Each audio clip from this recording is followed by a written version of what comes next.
Villa tiene muchos enemigos personales. Viene al volante. Los empresarios de Parral se sentían amenazados con la figura de Francisco Villa. Es un asesino, un ladrón. Señores, tenemos un enemigo en común y ese es Villa. A final de cuentas, Francisco Villa estaba sentenciado a muerte. ¡Cuídate la espalda! Creo que es importante que la historia se cuestione de lo que realmente aconteció el 20 de julio de 1923 en Hidalgo del Parral. ¡Venga, Villa!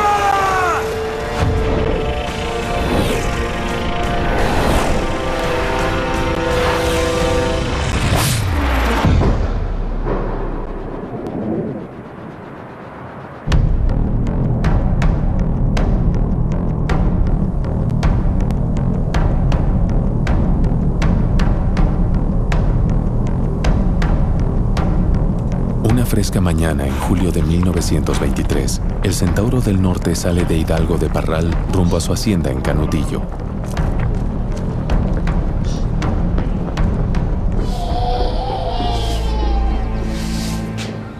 Se levantaron él y sus escoltas, desayunaron en casa de su esposa, Manuela Casas.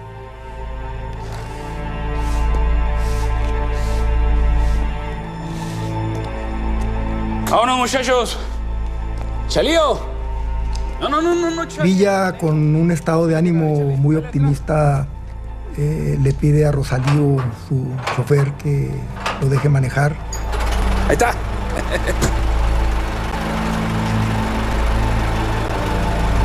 ¡Púrate, Chalío, que es para hoy!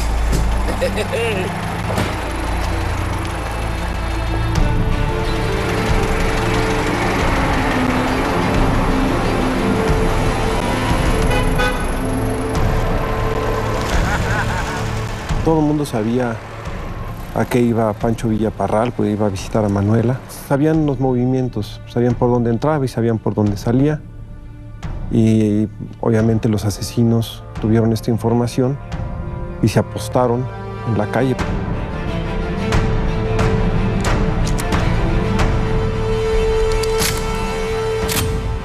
En ese momento ni siquiera había guarnición en Parral. La guarnición había salido supuestamente a unos ejercicios.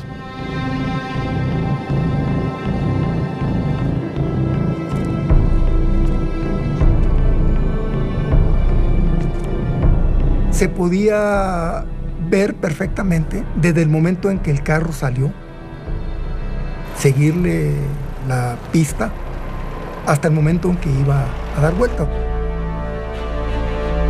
El único problema al que se enfrentan y que resuelven de manera relativamente sencilla es: ¿viene o no viene Villa? Y luego, ¿viene Villa conduciendo o no? ¡Venga, Villa! Los asesinos pueden ver a Juan López y con ello entienden que Francisco Villa va en el vehículo y que va al volante. Viene al volante. Prepárense.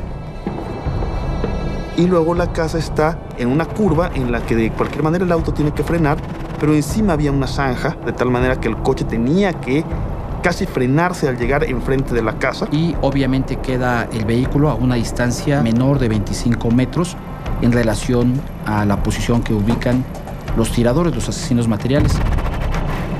O sea que no fue casual que hayan escogido este lugar. El lugar era perfecto para una emboscada.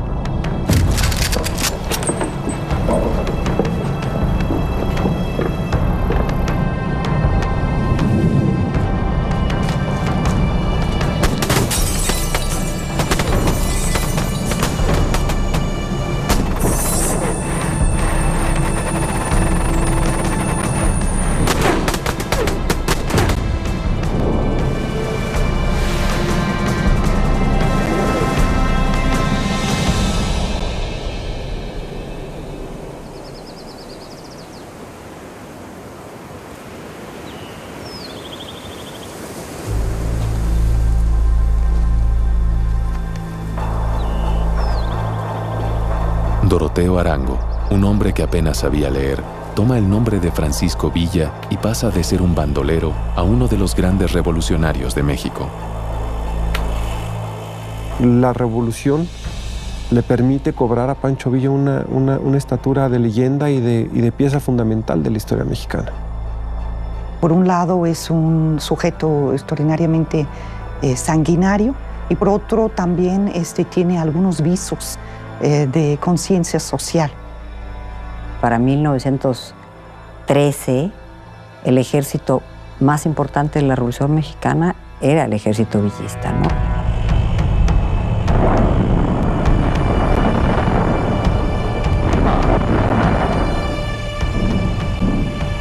Dos años más tarde, Villa es derrotado y en 1920 firma su rendición con el gobierno del entonces presidente Adolfo de la Huerta. Y Pancho Villa se compromete a no participar en política. El gobierno de la República se compromete a cubrir los gastos de una escolta de 50 hombres y a darle una hacienda a Villa, que es la hacienda de Canutillo.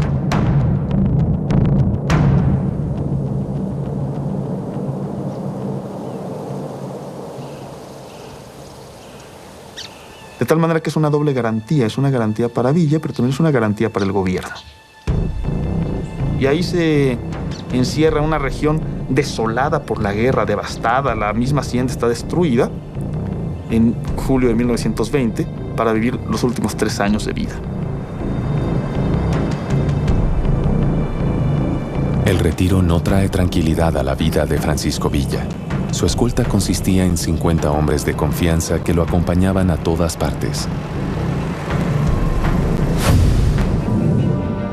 Había mucha gente que quería matar a Pancho Villa. No solamente entre las élites, sino también en la gente común y corriente. Gente que se sintió humillada y que realmente Villa humilló, robó, saqueó, asesinó.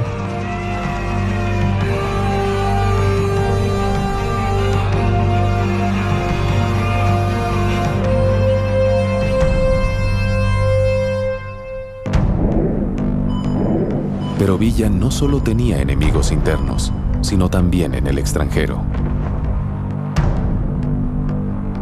Villa está en la lista de los más buscados de Estados Unidos. Es la lista del Departamento de Estado, de la inteligencia militar. Es un enemigo para siempre de Estados Unidos. No van a descansar hasta que no lo vean, como ellos dicen, eliminado. Porque es el único latinoamericano, se dice, que ataca a Estados Unidos en esta invasión a Columbus, Nuevo México. Los Estados Unidos ven la posibilidad de restablecer todo lo que han perdido. Dentro de las condiciones que piden está la cabeza de Villa.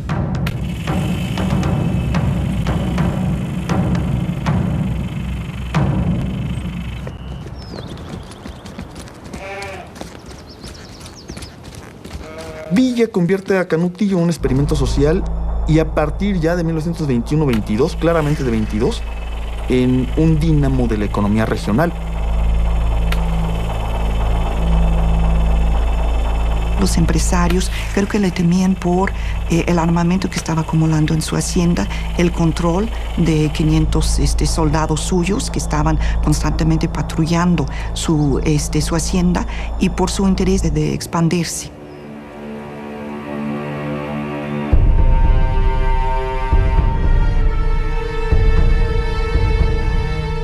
Es algo que evidentemente no les gusta a los poderosos de Parral. Yo perdí a mi padre y a 4 hermanos a manos de Villa y esos bandidos. Y ahora es un rico hacendado de Canutillo.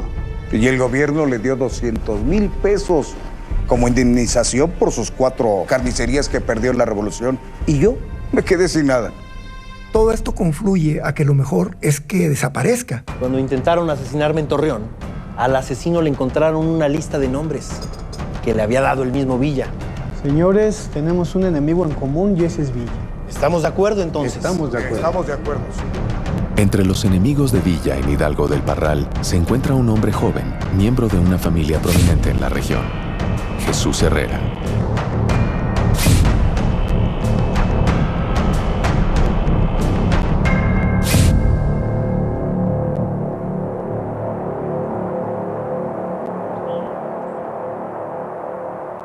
Jesús Herrera era un funcionario del gobierno federal Él tenía un cargo en Hacienda, en la ciudad de Torreón. Todo Hidalgo del Parral sabe que entre Jesús Herrera y Francisco Villa existe un odio a muerte acumulado desde años atrás. Sus ansias por asesinarlo no son ningún secreto. Ahí paraditos en la entrada. ¡Asesino! Ya le dije que me deje en paz. Nunca. Hasta que te vea muerto. Oí la agua. Un Herrera más. Un Herrera menos. Mejor lárgate, pelao. Empieza a publicar en 1923 una serie de cartas en el periódico El Universal, donde está acusando a Villa, donde está planteando que se debería de matarlo por todos sus crímenes de guerra. ¡Cuídate la espalda! El general Villa recurre directamente a Plutarco Elías Calles porque hay indicios de que Jesús Herrera está buscando la manera de eliminarlo. A Villa se le atribuye la muerte de varios miembros de la familia Herrera. No vaya a haber más gallinas escondidas. A ver, muchacho, échanos el menú. Había herreristas, vamos a decir, en Parral, que sentían suya la causa de los Herrera, que habían estado en desacuerdo con el fusilamiento de José de la Luz Herrera. Es un asesino, un ladrón. Es iluso pensar que Jesús Herrera actuó solo. Creo que el asesinato de Villa no fue asunto de una sola persona, sino fue un asunto de varios. Los hacendados que fueron expropiados por el villismo lo odian. Entonces hay resentimientos políticos, resentimientos económicos y resentimientos personales. Hay una gran cantidad de enemigos y de resentimientos que ha sembrado a lo largo de 10 años de violencia.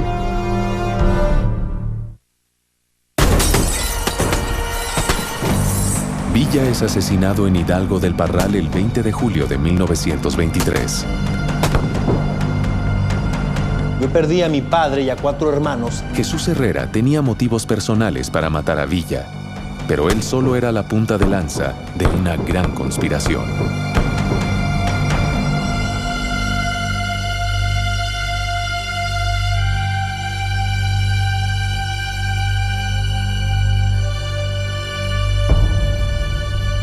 A cambio de 50,000 pesos y de la protección de mi familia, en caso de que algo llegara a ocurrirme, me haré cargo de la encomienda.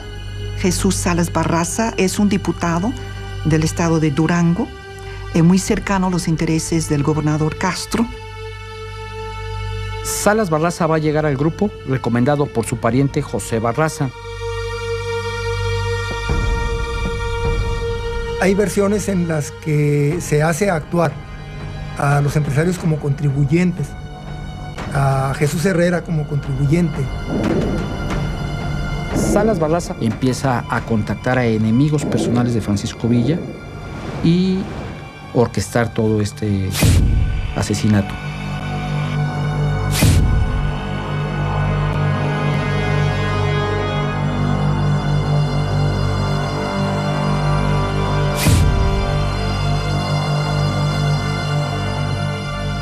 ¿Y cuántos muchachos tienes para deshacernos del neoburgués de Canutillo? Yo tengo 5 y puedo conseguir más. ¿De toda confianza? Por supuesto. ¿Qué garantías nos dan? Todas. Salas Barraza fue el contacto con Melitón Lozoya. Tiene la responsabilidad histórica de haber sido el que agrupa los pistoleros. Son esas.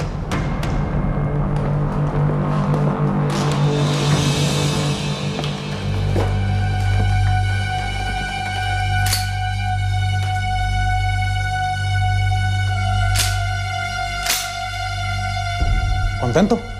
Los pistoleros van a recibir armamento, municiones y dinero. Todo esto va a llegar a través de Salas Barraza.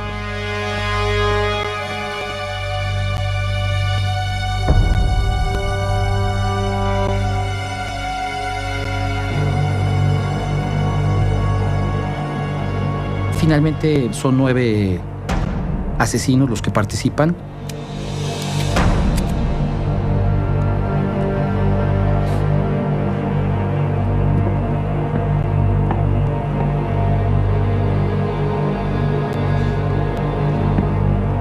El grupo es dirigido por Melitón Lozoya y Salas Barraza, que es uno de los 9 pistoleros.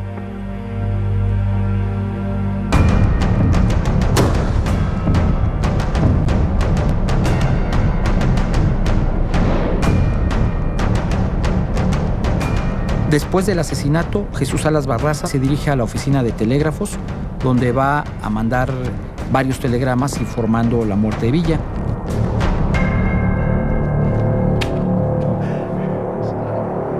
Muchos de los participantes se jactaban abiertamente de haber sido quienes lo habían masacrado. Eso puede indicar de alguna manera que se sentían protegidos. Probablemente esto estaba dentro del pago y de la negociación con los asesinos materiales. No va a pasar nada, no van a ir a la cárcel.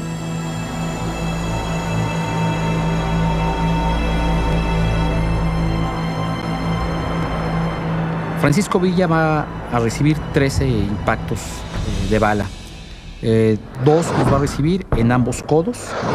Va a recibir un disparo directamente en el abdomen que va a hacerle gran daño a los intestinos. Un cuarto disparo a la altura del pecho que va a perforar los pulmones. Un quinto disparo se va a impactar en el corazón, lo que va a florear este órgano por ser una bala expansiva. El sexto disparo se va a impactar en su mano derecha, también es expansivo y la va a destrozar. Y el último disparo, el 13avo, lo va a recibir en el cráneo. Es el famoso tiro de gracia. Va a recibir también 6 rozones de distintos calibres en áreas diferentes del cuerpo.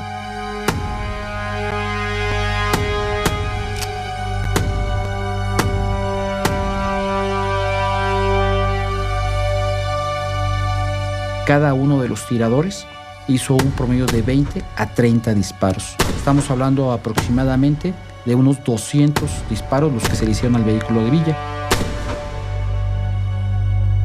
La comisión de diputados que va a hacer la investigación descubren que los asesinos tenían armas del ejército. No sabemos cómo se consiguieron, aunque en muchas de las cartas o la correspondencia nunca dicen armas. Ponen, compramos alimento, compramos costales de tal y tal.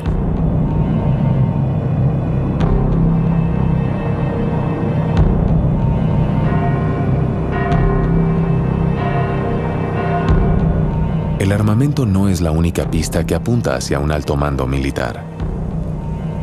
Curiosamente, la guarnición de Hidalgo del Parral no estaba el día del asesinato. El jefe de la guarnición de Parral es el coronel Félix Celara. Tiene aproximadamente a 400 hombres bajo su mando. Curiosamente, la guarnición de Hidalgo del Parral se encuentra fuera de la plaza.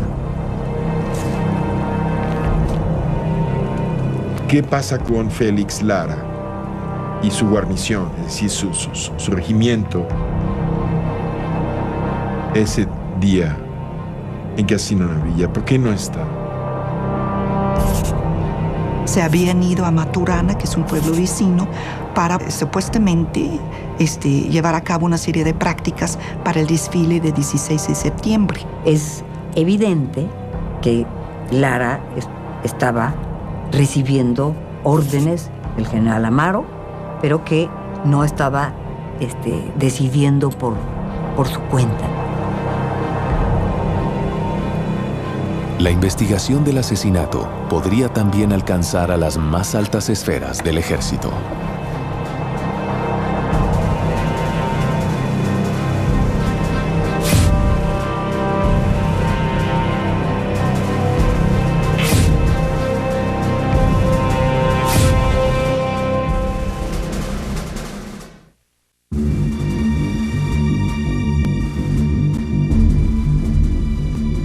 Jesús Salas Barraza y Melitón Lozoya se encargaron de contratar a los pistoleros que terminarían con la vida de Francisco Villa un 20 de julio de 1923.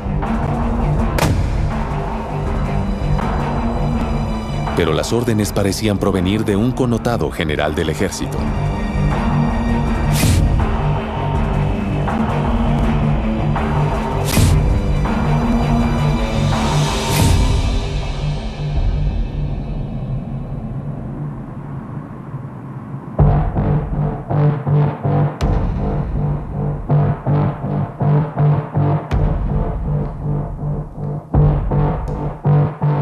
Joaquín Amaro era jefe de la zona militar que abarcaba Nuevo León.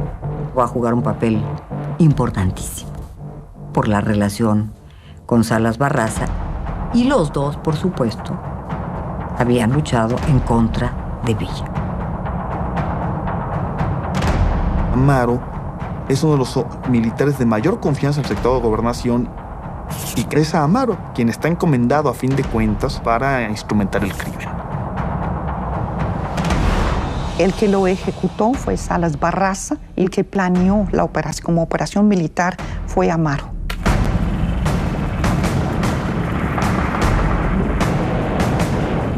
Joaquín Amaro estuvo persiguiendo a Francisco Villa. Al no poder capturar a Villa, hubo una gran molestia de Amaro en contra del Centauro del Norte. Entre Villa y Amaro se establece un conflicto prácticamente teológico. Quien gane, es decir, quien obtenga la muerte del otro, será el que implante la legitimidad de un posible nuevo orden.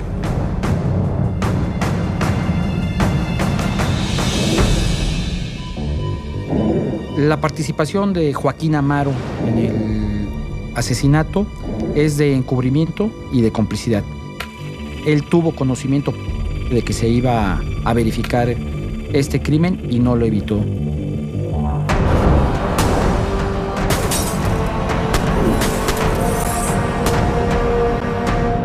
Amaro está muy cerca de Calles. Entonces, ahí lo que vemos es este vínculo muy, muy fuerte con la Secretaría de Gobernación.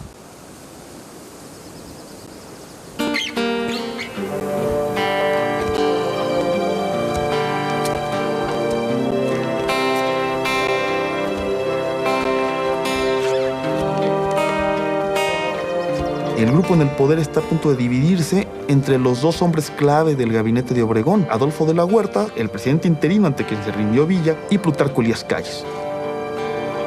Para Pancho Villa, ¿quién debe ser el nuevo presidente de la República? Pues Adolfo de la Huerta. Hasta la pregunta es necia, muchachito. El Fito es mucho mejor candidato que el Plutarco Elías Calles. Esta entrevista que sostiene Regina Hernández Yergo, Ponlo aquí para que el señorito nos tome una foto, reportero del Universal, con Pancho Villa, es como un precedente del asesinato.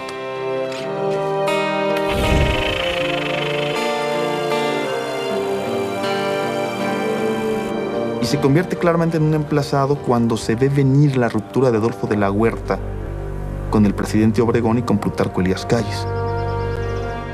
¿Significaba esto que iba a acarrear las posibilidades de que Calles lo vieran como un enemigo definitivo? Sí, pero un enemigo muy especial.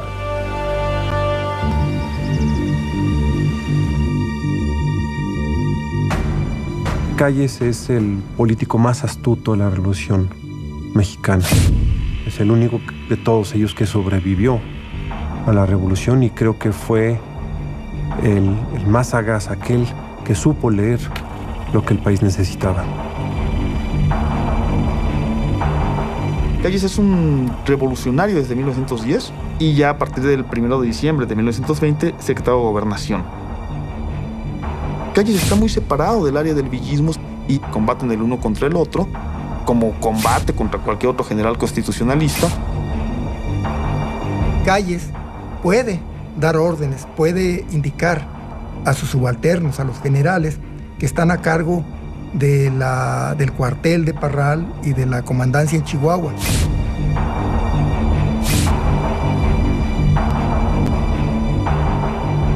Hay la clara intención de mandar a la muerte a un emplazado. Calles como secretario de Gobernación mueve el aparato del Estado para el asesinato, involucra a 3 generales de mucho poder y mucho prestigio, y eso no se hace en México sin la anuencia del presidente de la República. Aunque no lo crea, la vida sigue de la Huerta con o sin Villa.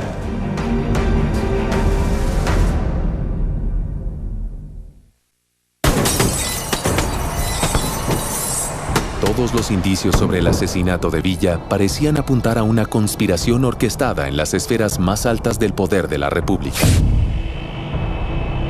En el ámbito popular se contaban algunos chistes, la gente se preguntaba quién mató a Francisco Villa y la respuesta de la gente era: cállese, señor. Aunque no lo crea, la vida sigue de la Huerta con o sin Villa.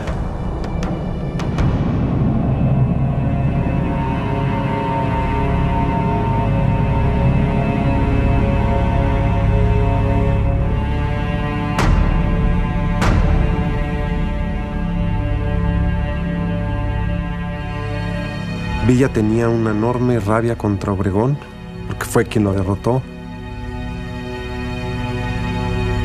Y Obregón tenía una enorme rabia contra Villa porque es el que lo deja manco. Y por eso no es casualidad que Obregón haya sido presidente de México cuando Pancho Villa fue asesinado.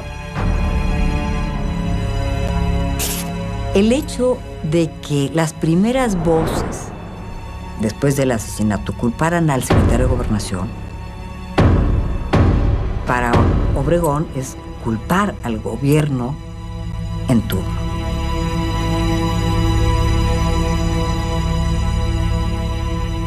Creo, o he sostenido siempre, que los dos estaban perfectamente enterados de este asesinato antes de llevarse a cabo. Pero habría otro motivo por el cual el presidente Obregón podía tener interés en eliminar a Villa: el reconocimiento de Estados Unidos a su gobierno. Nadie más ha invadido Estados Unidos, ¿no? Los ingleses y Villa. Obregón y Calles tienen un problema muy grave. Es en pasar del lado de quienes le hicieron un servicio a Estados Unidos, matando a Villa. Más allá de cumplir con las condiciones de los Estados Unidos, Álvaro Obregón se ve obligado a encontrar la manera de callar los rumores internos sobre la responsabilidad de su gobierno en el asesinato de Villa. Salas Barraza envía una carta y confiesa el asesinato.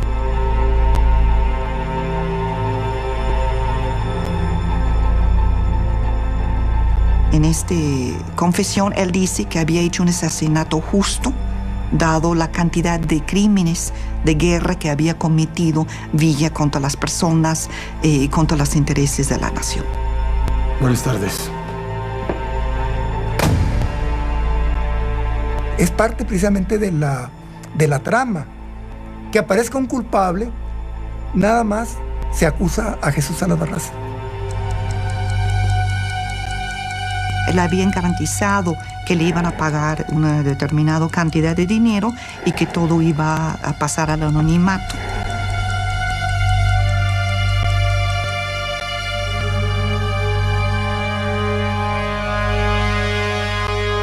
Hay una correspondencia muy interesante entre Obregón y Calles, que en ese momento se encuentra en Soledad de la Mota, está recuperándose de una operación.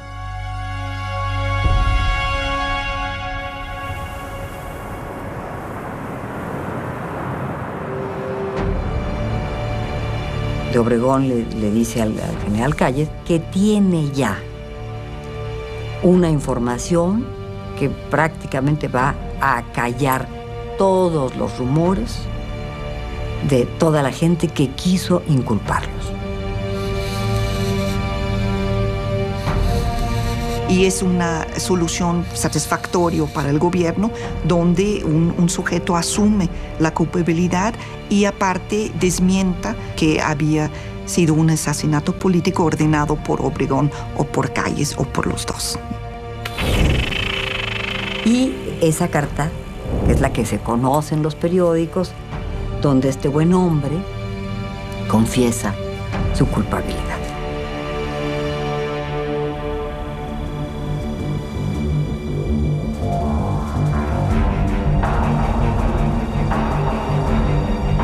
Pero Jesús Salas Barraza se escapa bajo condiciones extraordinariamente extrañas. Salas Barraza sale rumbo al norte, donde recibe la protección de su amigo, el general Joaquín Amaro, y lo va a auxiliar para su escape.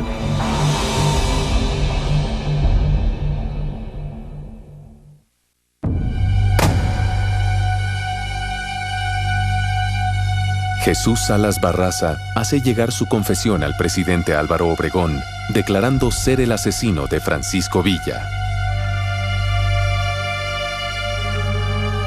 Preocupado por su posible arresto, intenta fugarse hacia los Estados Unidos. Buenas tardes.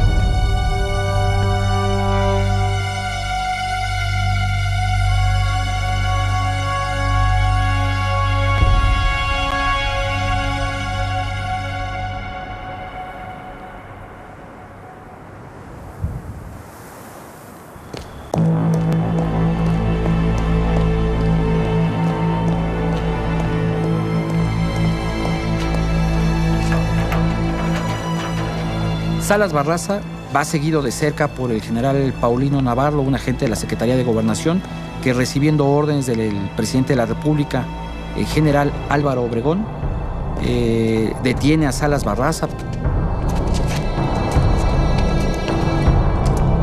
Jesús Salas Barraza, soy Paulino Navarro. Acompáñenos, por favor. Se trasladan en calidad de detenido, de preso, a Salas Barraza, a la ciudad de Chihuahua, donde es sujeto a un juicio.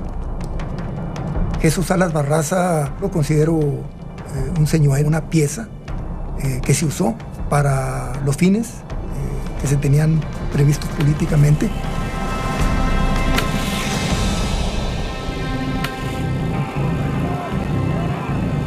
Él nunca pensó que iba a ser juzgado, dado que era un asesinato político.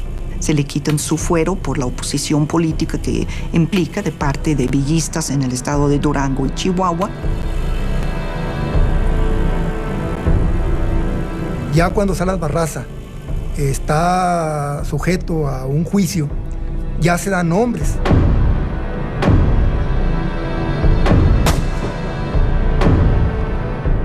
Sin embargo, en todo el procedimiento judicial, nada más se acusa a Jesús Salas Barraza.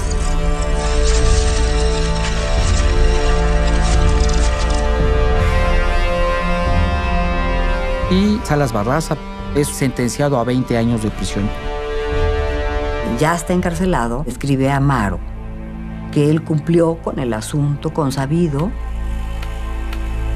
que por favor lo saquen de la cárcel. Amaro le contesta que no se preocupe, que van a hacerse las cosas que se necesiten, los arreglos necesarios.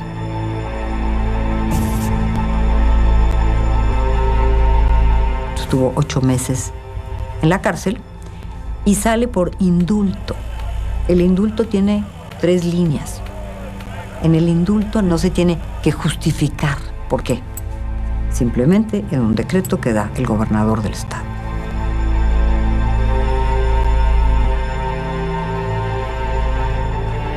Y de ahí en adelante Salas Barraza es una estrella.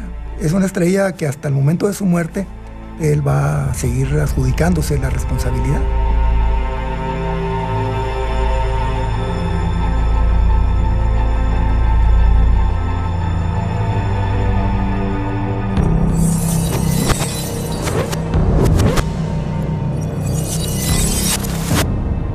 Hay, por decirlo de alguna forma, un rompecabezas que al armarse nos muestra la foto de Villa asesinado.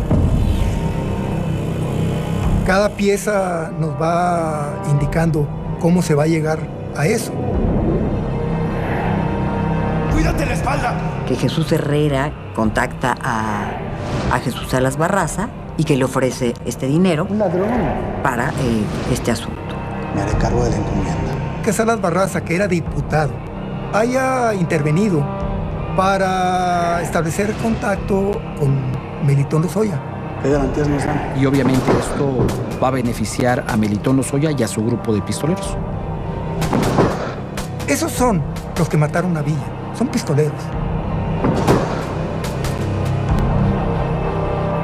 Quizá la encomienda de que Amaro forme el grupo es porque Amaro es uno de los militares de mayor confianza en el secretario de Gobernación y es el secretario de Gobernación, Plutarco Elías Calles, quien está encomendado a fin de cuentas por el presidente de la República para instrumentar el crimen. ¿Con? O sin Villa. Son una cantidad de elementos y de gente que está ahí metida que no hay manera de eliminar la participación de la presidencia y del secretario de Gobernación.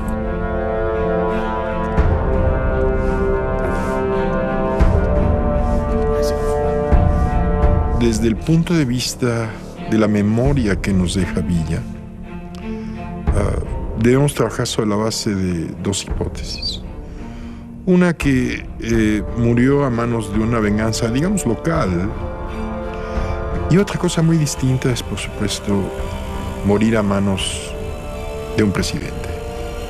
Hay maneras y maneras de morir. Finalmente, es la forma de morir la que decide el destino de una memoria. Disculpe, señor presidente, pero para algunos, este es un día de luto.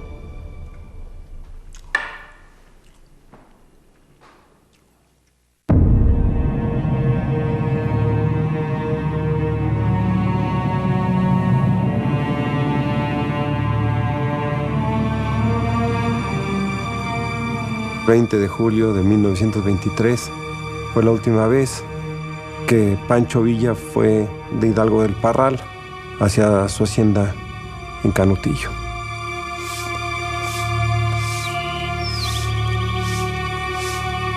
Se despidieron entre las 7:40, 7:45 de la mañana. No, Chalío, yo voy a manejar. Échale, dale al crán. Él quiere Dale. atravesar la ciudad manejando. Ándale, Chalío, que es para hoy. Vámonos. Era el primer viaje que hacía fuera de Canutillo en carro.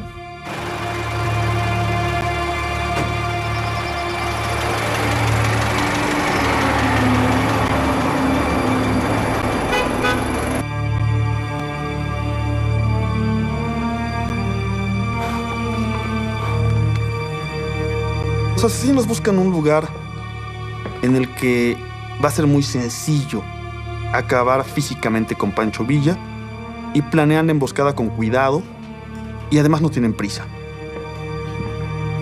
Toman la avenida Juárez, que es una avenida que tiene línea recta de unos 300 a 500 metros.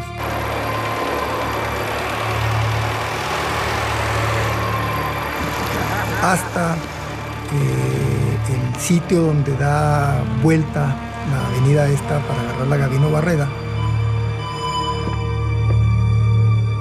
A final de cuentas, Francisco Villa estaba sentenciado a muerte.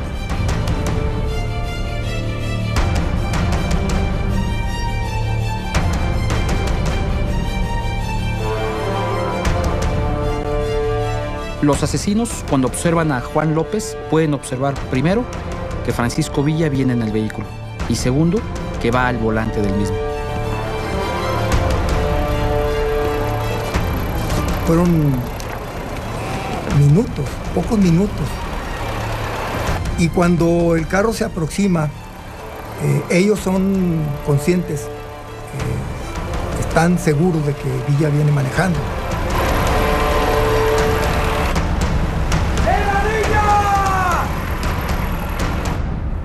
Viene manejando. Prepárense.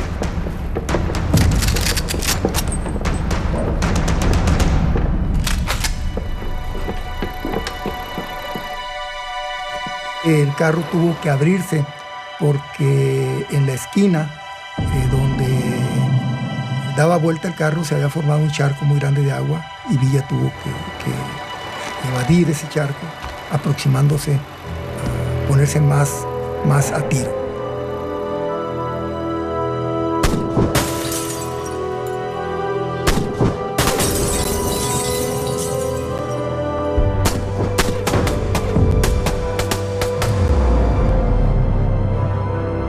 El tipo de armamento que utilizaron los pistoleros son fusiles 30-30 y 30-40, así como pistolas calibre 45 y calibre 44.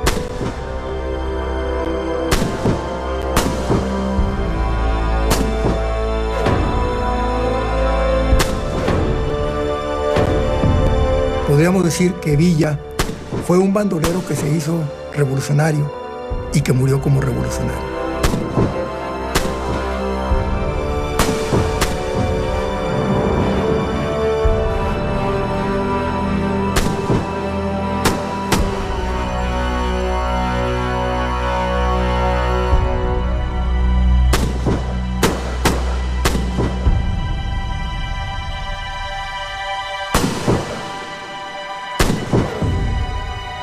La historia comprometida con la verdad debe de rescatar la figura de Pancho Villa y la forma en la que terminó este revolucionario tan distinguido de la historia de México.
La versión de que fue un asesinato político ordenado por Calles y aprobado por Obregón es la más factible que existe hasta el momento.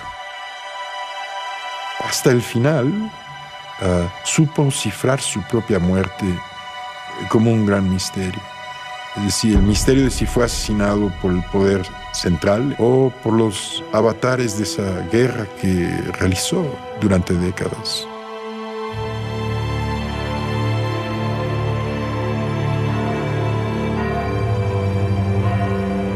El entierro de Villa fue espectacular.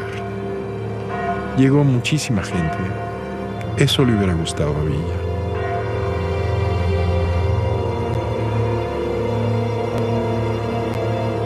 Yo creo que Villa representaba la sed de justicia del pueblo mexicano.